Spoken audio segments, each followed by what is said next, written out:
সাকলাইন খান, যে মাত্র 15টা video upload দিয়ে 4.71 লাখ সাবস্ক্রাইবার গেইন করছে। সাকলাইন খান, যার ফার্স্ট ভিডিওতেই 6 মিলিয়ন 60 লাখের মতো ভিউ। আসসালামু আলাইকুম, আমি মোহাম্মদ আকিব জাভেদ, জাহাঙ্গীরনগর বিশ্ববিদ্যালয়ে পড়তেছি। আজকের ভিডিওতে আমরা কথা বলবো সাকলাইন খানের কন্টেন্ট ক্রিয়েশন সিক্রেট নিয়ে। সাকলাইন খান কোন স্ট্র্যাটেজিগুলো ফলো করা তার কন্টেন্ট তৈরি করে, তার ডকুমেন্টারিগুলো তৈরি করে, যেই ডকুমেন্টারিগুলো মিলিয়ন মিলিয়ন মানুষ হতে দেখতেছে, সেই জিনিসটা নিয়ে। আমাদের অনেকেরই ধারণা হচ্ছে যে সাকলাইন খান উনি ওনার ফার্স্ট ভিডিও দিয়েই উনি হচ্ছে এত দূর চলে আসছে। আসলে এই জিনিসটা সত্য না। উনি ওনার ভিডিওগুলোর মধ্যে উনি বলে আর কি যে উনি এই চ্যানেলটাই হচ্ছে যে ওনার ফার্স্ট চ্যানেল না, তার আগে ওনার কনসেপ্টেরা নামে একটা চ্যানেল ছিল। ওই চ্যানেলের মধ্যে উনি 550 থেকে 600-র মতো ভিডিও আপলোড করছে, শর্ট ভিডিও না, লং ভিডিও। উনি তখন হচ্ছে যে ইন্ডিয়ার যেই কারিকুলাম আছে, ওই কারিকুলামের মধ্যে ক্লাস 10-এর যে পোলাপানগুলো তাদেরকে হচ্ছে পড়াইতো। উনি ওইরকম অনলাইনে পড়াইতে যায় কন্টেন্ট ক্রিয়েশনের কোনটা হোক, কোন জায়গার মধ্যে কোন টাইটেলটা দিতে হবে, কোন জিনিসটা দিলে মানুষ হচ্ছে দেখবে, এই জিনিসগুলো উনি আস্তে আস্তে জানছে। এখন যে উনি ডকুমেন্টারি ভিডিওগুলো বানায়, এই ভিডিওগুলোর জন্য উনি সবচেয়ে বেশি গুরুত্বপূর্ণ যে জিনিসটা মনে করে সেটা হচ্ছে রিসার্চ, আর সেকেন্ড হচ্ছে যে ওই কন্টেন্টটা ঠিকমতো ডেলিভারি করতে পারা। তো উনি বলতেছে ঠিকমতো রিসার্চ করতে পারে, কন্টেন্ট ডেলিভারি করতে পারে, এই জিনিসটা উনি শিখছে। ওই যে উনি 550-600 ভিডিও তৈরি করছে ওই জায়গা থেকে। আমরা যারা মনে করি যে উনি প্রথম একটা ভিডিও আপলোড দিয়েছে, এই ভিডিওতে ওনার 6 মিলিয়নের মতো ভিউ হয়ে গেছে, 60 লাখের মতো ভিউ চলে আসছে, এই জিনিসগুলো আসলে সত্যি না। এইটার আগে এই চ্যানেলে সাকলাইন খান, এই চ্যানেলে হয়তো ওনার একটা ফার্স্ট ভিডিও, কিন্তু তার আগে ওনার কনসেপ্টেরা চ্যানেলের মধ্যে ওনার 550-600 ভিডিওর থেকে উনি প্রত্যেকটা থেকে নতুন কিছু না কিছু একটা শিখছে। ওই লার্নিংগুলা, ওই সবগুলো লার্নিং কম্বাইন করে উনি হচ্ছে যে ওনার এই নতুন যে চ্যানেলটা ওইটার মধ্যে উনি অ্যাপ্লাই করছে। তো আপনারা যারা মনে করেন যে প্রথম ভিডিওতেই এত ভিউ নিয়ে চলে আসবেন, এই জিনিস আসলে সত্য না। উনি বলে উনি যখন ওই কনসেপ্টের চ্যানেলটাতে উনি ভিডিও আপলোড দিচ্ছে, দেখা গেছে উনি 50, 100, 150 ভিডিও আপলোড দিচ্ছে, কোনো ভিউ হয় না, কিছু হয় না, তারপরেও উনি কন্টিনিউয়াস ভিডিও আপলোড দিয়ে গেছে।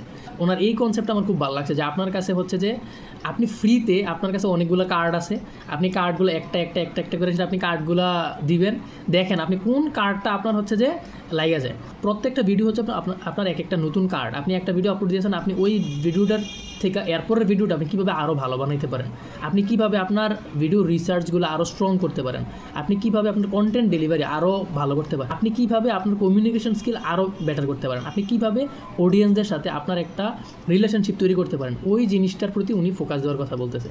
সেকেন্ড যে জিনিসটা সেটা হচ্ছে যে সাকলাইন খান ওনার এই ডকুমেন্টারি ভিডিওগুলো তৈরি করার জন্য উনি কীভাবে রিসার্চ করে। উনি বলতেছে ওনার ডকুমেন্টারি ভিডিও যে কোনো ইউটিউবের ভিডিওর জন্যে সবচেয়ে মেইন পার্ট হচ্ছে ওই কন্টেন্টটা রিসার্চ করা। রিসার্চ হচ্ছে যে কন্টেন্টের জান, কন্টেন্টের প্রাণ। উনি এক্স্যাক্ট এরকম করেই বলতেছে। আপনার কন্টেন্টের রিসার্চ যত ভালো হবে, আপনি ওই কন্টেন্টটা সম্পর্কে যত ভালো জানবেন, আপনি তত ভালো বলতে পারবেন। সাকলাইন খান ওনার যে ডকুমেন্টারিগুলো বানায়, উনি কীভাবে কন্টেন্টের রিসার্চ করে, এটা হচ্ছে আমাদের কোশ্চেন। ফার্স্ট যেই স্টেপটা সেটা হচ্ছে যে টপিক সিলেকশন। এখন ধরেন আপনি একটা ভিডিও তৈরি করবেন এডুকেশন ট্র্যাপ নিয়ে, তো আপনি ওই টপিকটা সিলেক্ট করলেন। তো সাকলাইন খান কী করে, উনি এই টপিকটা সিলেক্ট করার পরে উনি ইউটিউব থেকে, নেটফ্লিক্স থেকে, অ্যামাজন প্রাইম থেকে, উনি যত জায়গার মধ্যে এই টপিক রিলেটেড ডকুমেন্টারি আছে, এই টপিক রিলেটেড যত ভিডিও আছে, ওই ভিডিওগুলো উনি হচ্ছে যে 1 দিন 2 দিনে সবগুলো দেখে। এই ভিডিওগুলোর দেখার সময় উনি হচ্ছে যে ওনার কন্টেন্টের জন্য উনি কি থাম্বনেইল দিবে বা কি টাইটেল দিবে, এই জিনিসগুলো ওনার মাথায় উনি চিন্তা করতে থাকে। প্লাস উনি প্রত্যেকটা ভিডিওর মধ্য থেকে যে ইউনিক জিনিসগুলো, যেগুলো ওনার ভালো লাগছে, এই জিনিসগুলো উনি নোট ডাউন করতে থাকে। নোট ডাউন করে প্লাস এটার পাশে হচ্ছে যে এই ইনফরমেশনটা যে উনি দিছে, এই ইনফরমেশনের সোর্সটা কি, এই জিনিসটা উনি পাশে লিখতে থাকে। কারণ ডকুমেন্টারি ভিডিওর মধ্যে বা প্রফেশনাল ভিডিওর মধ্যে আপনি ধুমধাম একটা কথা বইলা ফেললেন, এই জিনিসটা তো হইল না। এই কথাটার পিছনের একটা ভ্যালিড সোর্স থাকতে হবে। তো এই জিনিসটা ইউটিউবের ভিডিও দেখা শেষ, তারপর হচ্ছে সে অনলাইন থেকে আর্টিকেল পড়া শুরু করে। তো এই আর্টিকেলের মধ্যে 2টা জিনিস আছে। একটা জিনিস হচ্ছে যে ইভেন্ট, আর একটা জিনিস হচ্ছে ক্যারেক্টার। উনি সেকেন্ড লেয়ারে প্রথম তো আর্টিকেলটা পড়ে, অনেকগুলো আর্টিকেল একটার পর একটা পড়ে, তারপরে বই পড়ে। এই আর্টিকেলগুলোর মধ্যে ইভেন্ট আর ক্যারেক্টার, এই 2টা জিনিসের ডিপ ডাউন করে, যে ইভেন্টটা ছিল ওই ইভেন্টটা কেন হয়েছে, এই ইভেন্টের মধ্যে কোন কোন ক্যারেক্টারগুলো আছে, এই ক্যারেক্টারগুলোর পুরো স্টোরিটা পড়ে। এই পুরো স্টোরিটা পড়লে কী হয়, দেখা যায় যে মনে করেন মোহাম্মদ আলী জিন্নাহ এই জিনিসটা করছে, কিন্তু কেন করছে, এই জিনিসটার পিছনে ওনার কোনো ব্যাকগ্রাউন্ডে কোনো একটা রিজন ছিল কিনা, তারপরে এই একটা আন্দোলন হয়েছে, এই আন্দোলনটা কেন হইলো, এই আন্দোলনটা তো একদিন হওয়ার কথা, এটার পিছনের রিজনটা কি, উনি পিছনের এই পড়াগুলো একটার পর একটা পড়ে তারপরে যে সেই জিনিসটা উনি ওনার ওই যে নোট করে রাখে যে ইভেন্টগুলা ক্যারেক্টারগুলো এরকম দিয়ে দিয়ে এই সবগুলা জিনিস উনি পড়ার পরে উনি তারপরে যায় হচ্ছে যে একটা স্ক্রিপ্ট লেখার জন্য। তো স্ক্রিপ্টটা যখন লিখতে যায় তখন উনি ওনার সামনে এই যে জিনিসগুলো নোট করে রাখছিল ওই নোটগুলো উনি সামনে নেয়, তারপরে উনি ক্যারেক্টার দিয়ে ইভেন্টগুলো দিয়ে তারপরে উনি ওনার স্টোরি টেলিংয়ের প্রসেসটা উনি হচ্ছে সেট করে। আর ওনার ভিডিওর মধ্যে সবসময় উনি ট্রাই করে একটা অ্যাকশনেবল স্টেপ দেওয়ার জন্য, যে আপনি 25 মিনিট 30 মিনিটের একটা ডকুমেন্টারি দেখলেন, দেখার পরে আপনার কোনো একটা অ্যাকশনেবল স্টেপ এটার মধ্যে আছে কিনা, আপনি কোনো একটা অ্যাকশনেবল স্টেপ নিতে পারেন কিনা, এই জিনিসটা উনি ওনার মতামত যেই দেওয়ার যে ব্যাপারটা ওই জিনিসটা উনি ট্রাই করে এই জিনিসটা বলার জন্য। এই হচ্ছে ওভারঅল ওনার কন্টেন্ট যে রিসার্চ করে, রিসার্চের হচ্ছে ব্যাকগ্রাউন্ড।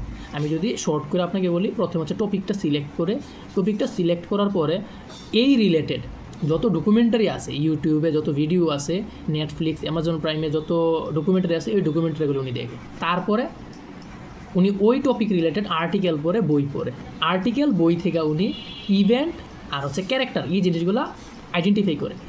যেই ক্যারেক্টারগুলো যে ইভেন্টগুলো আছে এই ইভেন্টগুলো সম্পর্কে উনি ফার্দার আরও ডিপ ডাউনে যায়, আরও স্টাডি করার পরে উনি এগুলো নোট করে রেখে তারপরে উনি ওনার স্ক্রিপ্টটা লিখতে যায়। স্ক্রিপ্ট লেখার পরে উনি শেষে ট্রাই করে একটা অ্যাকশনেবল স্টেপ এটার মধ্যে উনি দেওয়ার জন্য। উনি ওনার থাম্বনেল ডিজাইন আর হচ্ছে টাইটেল নিয়ে উনি খুব সুন্দর একটা কথা বলছে, যে জিনিসটা আমাদের সবার আসলে মনে রাখা উচিত। থাম্বনেলটার উনি আসলে থাম্বনেল হিসেবে এরকম দেখে না, উনি দেখে মুভির পোস্টার হিসেবে। আপনি একটু চিন্তা করে দেখেন যে এক একটা থাম্বনেল ওনার এক একটা মুভির পোস্টার যেরকম থাকে উনি এক একটা থাম্বনেলটা এরকম করে দেখেন। আবার আমরা ম্যাক্সিমাম সময় আমরা কি করি, আমরা ভিডিওর থাম্বনেইলের মধ্যে যেই লেখাটা লেখা দিই বাংলায় বা ইংরেজিতে, ভিডিওর টাইটেলে একজ্যাক্ট সেম জিনিসটা থাকে। তো উনি ট্রাই করে ভিডিওর থাম্বনেইল প্লাস হচ্ছে ভিডিওর টাইটেল এই দুইটা দিয়া উনি যেই স্টোরিটা বলতেছে এই স্টোরিটারে ফুটিয়ে তোলার জন্য। উনি বলতেছে যে এই জিনিসটা মাঝে মধ্যে হয় যে ওনার ভিডিওটা তৈরি করার আগেই ওনার হচ্ছে মাথার মধ্যে এই পোস্টারটা চলে আসে, মানে থাম্বনেইলটা চলে আসে, অথবা উনি ভিডিওটা যখন স্ক্রিপ্ট লেখে তখন ওনার মাথার মধ্যে আসে যে এই জিনিসটা দিলে এটার সাথে এটা ম্যাচ করে আমার স্টোরিটার সাথে, তখন উনি করে। খুব কমই হয় যখন উনি ভিডিও তৈরি হয়ে গেছে তারপরে উনি ওনার থাম্বনেইল তারপরে হচ্ছে টাইটেল নিয়ে উনি চিন্তা করে। উনি যেই জিনিসটা ট্রাই করে সেটা হচ্ছে থাম্বনেইল আর টাইটেল, এই জিনিসটা দিয়ে দুইটার মাধ্যমে উনি স্টোরিটা ওনার কী স্টোরি ওই জিনিসটা উনি বোঝানোর জন্য অডিয়েন্সকে। থাম্বনেলের মধ্যে যেই লেখাটা থাকে উনি টাইটেলের মধ্যে একজ্যাক্ট সেম লেখা রাখে না। আসলে এই জিনিসটা আমরা যদি প্রবাবিলিটি দিয়েও চিন্তা করি তাহলে দেখেন যেই অডিয়েন্সটা আপনার ভিডিওটা দেখবে সে থাম্বনেইলে একটা জিনিস একটা স্টোরির মতো একটা পিকচার দেখে সে একটু অ্যাট্রাক্টেড হইল। যদি টাইটেলের মধ্যে আরও অ্যাট্রাকটিভ কিছু একটা দেওয়া যায়, আরও হুক করার মতো কিছু একটা দেওয়া যায়, তাহলে সে আপনার ভিডিওটা দেখার চান্সেস প্রবাবিলিটি আরও বাইরে যাবে। আমরা ম্যাক্সিমাম মানুষ যেই ভুলটা করি, থাম্বনেইলে যেটা দিয়ে রাখি টাইটেলে একজ্যাক্ট সেম জিনিস থাকে, এই জিনিসটা না করে আমরা দুইটা জিনিসই আমরা আলাদাভাবে ইউজ করে আমরা আমাদের স্টোরিটাকে আরও ভালোভাবে প্রকাশ করতে পারি চাইলে। এখানে আরেকটা কোশ্চেন হচ্ছে উনি টপিকগুলো সিলেক্ট করে কীভাবে।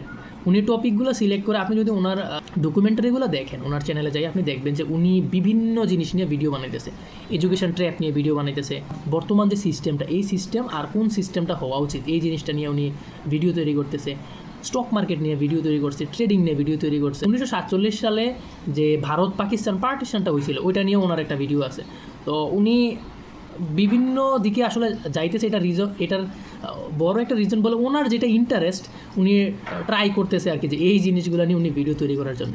তারপরে উনি এই জিনিসটাও অডিয়েন্সদেরকে বলতেছে যে আমি এখন আজকে স্টক মার্কেট নিয়ে একটা ভিডিও তৈরি করলাম, ভিডিও তৈরি করার পরে এই ভিডিওটা দেখা আমার 20,000 30,000 নতুন সাবস্ক্রাইবার আসলো। এই সাবস্ক্রাইবাররা তো এক্সপেক্ট করবে আমি নেক্সট যেই ডকুমেন্টারিটা পাবলিশ করব ওইটা স্টক মার্কেট নিয়েই কিছু না কিছু একটা হবে। তো আমি তো ওই 30,000 মানুষের এক্সপেকটেশন ফুলফিল করতে পারলাম না। এই জিনিসটাতে উনি বোঝানো ট্রাই করতেছে যে উনি এখনও ওনার নিশটা উনি খুব ভালোভাবে ফিগার আউট করে নাই বা করা ট্রাই করতেছে। আমরাও যারা মনে করি যে আমরা আমাদের নিশ কি আমরা বুঝতেছি না, আমি নিজেও ফিগার আউট করা ট্রাই করতেছি যে আমার কোন জিনিসটা নিয়ে আমার বেশি ভালো লাগে, এই টপিকগুলো এটা নিয়ে আমি বেশি কথা বলবো। ওইরকম উনি ওনার নিশ যেটা উনি চাইতেছে যে এই জনরার এই রিলেটেড হোক, যাতে হচ্ছে যেই অডিয়েন্সগুলো ওনার ভিডিও দেখা সাবস্ক্রাইব করে তারা যেন নেক্সট টাইম আবার ওনার ভিডিওটা দেখে প্রপার ভ্যালু পায়। এই জিনিসটা থেকে এইটা লার্নিং নিতে পারি যে আমাদের নিশ সিলেকশনটা অনেক বেশি গুরুত্বপূর্ণ। কারণ আপনি যেই স্ট্র্যাটেজি নিয়ে একটা ভিডিও তৈরি করলেন এই স্ট্র্যাটেজিটা যদি কাজে লাগে, নেক্সট আপনার অডিয়েন্সটা তো আপনার থেকে চাইবে যে আপনি ওই রিলেটেড ভিডিও আপলোড দেন। যেমন দেখেন আমি বইয়ের রিভিউ দেই, বই সামারি করি, বই থেকে কি লার্নিংটা আমি শিখছি ওই জিনিসটা আমি শেয়ার করার ট্রাই করি। তো যারা আমাকে ফলো করতেছে বা আমার ইউটিউব চ্যানেলে সাবস্ক্রাইব করছে, তারা তো নেক্সট টাইম তারা এই জিনিসটাই এক্সপেক্ট করবে যে ও আজকে গু গিভার বইটা নিয়ে ভিডিও আপলোড দিছে, আমি নিচে কমেন্ট করি, তারপরের ভিডিওতে সে এই জিনিসটা নিয়ে একটা সামারি তৈরি করবে। যদি দেখি যে না, এই সামারিটা আসলেই তো ভালো, এই বইটা অনেক নলেজেবল, এই বইটা থেকে আমার কিছু নেওয়ার আছে, এই বইটা আমার পড়া উচিত, তারপরেই তো মানুষ দেখা যাচ্ছে ওই বইটা পড়বে। তো মানে মানুষের এক্সপেকটেশন ফুলফিল করা। আপনি একটা ভিডিও এই রিলেটেড বানাইছেন, তারপরে আপনি হেলথে চলে গেলেন, তারপরে আপনি আরেকটাতে চলে গেলেন, এই জিনিসটা আপনি করতে পারেন, কিন্তু আপনার পুরো অডিয়েন্সের দিকে আপনার মনোযোগ থাকতে হবে। এই টপিক সিলেকশনের এই জায়গাটার মধ্যে আপনি চাইলে রাজ সামানির ইসিজি যেই ফর্মুলাটা আছে এটা আপনি ফলো করতে পারেন। আপনি কিছু ভিডিও তৈরিও করলেন হচ্ছে এভারগ্রিন, যে জিনিসগুলো লম্বা সময় মানুষ দেখতেই থাকবে এরকম। সিডি হচ্ছে কন্ট্রোভার্সিয়াল, আপনি এরকম কিছু ভিডিও তৈরি করলেন যেই জিনিসগুলো রিসেন্ট টপিকের, যেই জিনিসগুলো দিয়ে আপনি আপনার নতুন কিছু অডিয়েন্স আপনার চ্যানেলের মধ্যে আপনি আনবেন। কন্ট্রোভার্সিয়ালের পরে জিডি হচ্ছে গ্রোথ, আপনার যেই জিনিসগুলো ভাল লাগে, আপনি যেই জিনিসটা নিয়ে আসলেই মন থেকে চান এই জিনিসটা নিয়ে কথা বলা উচিত, এই ভিডিওটা একজন মানুষ না দেখলেও আপনার কোনো আফসোস হবে না, আপনি ওই জিনিসটা শিখতেছেন, ওই রিলেটেড আপনি ভিডিও তৈরি করতে পারেন। তাহলে ইসিজি ফর্মুলাটা আপনি টপিক সিলেকশনে যদি কাজে লাগান, তাহলে আমার কাছে মনে হয় আপনার ইউটিউব ভিডিওগুলো আরও বেশি সুন্দর হবে, আরও বেশি ভালো হবে। আমি শেয়ার করি আপনার সাথে যে আমি কোন টপিক নিয়ে হচ্ছে যে ভিডিও বানাইতে আমি পার্সোনালি আমার ভাল লাগে। প্রথম যেটা সেটা হচ্ছে যে আমার কোর যে জিনিসটা আমি যেটা ফলো করি সেটা হচ্ছে যে সেলফ ডেভেলপমেন্ট, পার্সোনাল ডেভেলপমেন্ট, বুক সামারি রিলেটেড যে ভিডিওগুলো আছে সেগুলো। আমি একটা পডকাস্ট শুনে আমি কী শিখছি ওই লার্নিংটা শেয়ার করা, আমি আমার লাইফটা যে ডকুমেন্ট করতেছি ওই জিনিসটা শেয়ার করা মানুষের সাথে। তারপরে পার্সোনাল ফাইন্যান্স নিয়ে, স্টক মার্কেট নিয়ে, বাংলাদেশ ওয়ার্ল্ডে যে স্ক্যামগুলো হয়েছে এই জিনিসগুলো নিয়ে আমার ভিডিও বানাইতে বা কথা বলতে, ডকুমেন্টারি দেখতে, ওই জিনিসটা আমার ভাল লাগে। তো আমি ট্রাই করি এই জিনিসগুলো নিয়ে কথা বলার জন্য। আর এখন যেহেতু আমি কন্টেন্ট ক্রিয়েশন নিয়ে আমি শিখতেছি, তো ওই কন্টেন্ট ক্রিয়েশনের যেই লার্নিংটা আমি শিখছি ওই জিনিসটা আমি বলার মাধ্যমে আমার শেখাটারে আমি আসলে আরও পোক্ত করার ট্রাই করতেছি। এইটা আমার নিশ বা টপিক না, কিন্তু আমি যে জিনিসটা শিখতেছি ওই জিনিসটা শেখানোর মাধ্যমে আমি ট্রাই করতেছি আমার ব্রেইনে যেন এই জিনিসটা থাকে, আমি যেন এই জিনিসটা রিয়েল লাইফে আমার কন্টেন্ট ক্রিয়েশন জার্নিতে আমি অ্যাপ্লাই করি। এটা হচ্ছে যে আমার চাওয়া আর কি, এই ভিডিওটা তৈরি করার মাধ্যমে। আপনিও চাইলে এখন আপনি আপনার কোন জিনিসগুলো ভালো লাগে ওই জিনিসগুলো আপনি লেখা আপনি আপনার কন্টেন্ট ক্রিয়েশন জার্নিটা আপনি স্টার্ট করতে পারেন। এখন আপনার কাছে মনে হতে পারে যে আমার তো কোনো কিছুই নিয়ে কথা বলতে পারি না, তো আপনি যেই জিনিসটা শিখবেন, যেমন আমি কন্টেন্ট ক্রিয়েশন শিখতেছি, তো আমি কোনো কিছু পারি না, তো আমি কন্টেন্ট ক্রিয়েশন যে শিখতেছি ওই জিনিসটা আমি যেটা শিখছি ওইটাই আমি আবার আপনার কাছে বলতেছি, যেটা সাকলাইন খান আমাকে শিখাইছি ওইটা আমি আপনাকে বলতেছি, ওইটা বলার মাধ্যমে নিজেও শিখতেছি, আবার আমার একটা কন্টেন্টও তৈরি হইতেছে। আপনিও একজ্যাক্ট সেম কাজটা করতে পারেন। অথবা আরেকটা জিনিস আপনি নোটিস করতে পারেন, আপনি দেখেন যে আপনি আপনার ইউটিউবের মধ্যে ম্যাক্সিমাম টাইম আপনি কোন ভিডিওগুলো দেখেন, আপনি যেই ভিডিওগুলো দেখেন এই ভিডিওগুলোই তো আপনার পছন্দের, আপনি তো ওই মানুষটাই, তো আপনি ওই জিনিসগুলো নিয়েই আপনি কথা বলবেন, তাই না?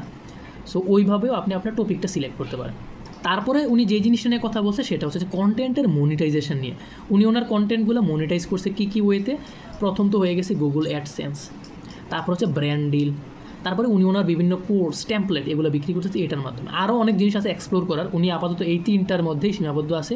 এই জিনিসটা উনি বলতেছে আপনি যদি একজন ভালো কন্টেন্ট ক্রিয়েটর হইতে পারেন, আপনি যদি একজন ভালো স্টোরি টেলার হইতে পারেন, তাহলে আপনার ব্র্যান্ড ডিল থেকে শুরু করে 7 ফিগারের টাকা পয়সা ইনকাম করা এটা আপনার জন্য অনেক টাফ কিছু না, অনেক ইজি ব্যাপারে।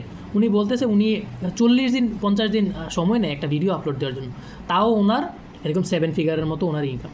উনি যদি এইটার ফ্রিকোয়েন্সি বাড়াইতে পারতো, মানে উনি যদি মাসে 3টা ভিডিও আপলোড দিতে পারতো, তাহলে ওনার এই টাকার পরিমাণ আরও অনেক বেশি বেড়ে যেত। এখানে আরেকটা জিনিস যে টাকা যদি আপনার মেইন গোল হয়ে যায় যে আমি টাকা আর্ন করবো এটাই আমার মেইন গোল, তাহলে আসলে ওই গোলটা অ্যাচিভ করা অনেক বেশি কষ্টকর হয়ে যায়। সোহাগ ভাইও তার বিভিন্ন ভিডিওর মধ্যে এই জিনিসটা বলে, আপনি ট্রাই করেন মানুষের প্রবলেম সলভ করতে, আপনি ট্রাই করেন আপনার যেটা ভালো লাগে, যদি আপনার টাকা নাও দেয় আপনি ওই জিনিসটা লম্বা সময় কাজ করতে পারবেন কিনা ওই জিনিসটা ফাইন্ড আউট করতে।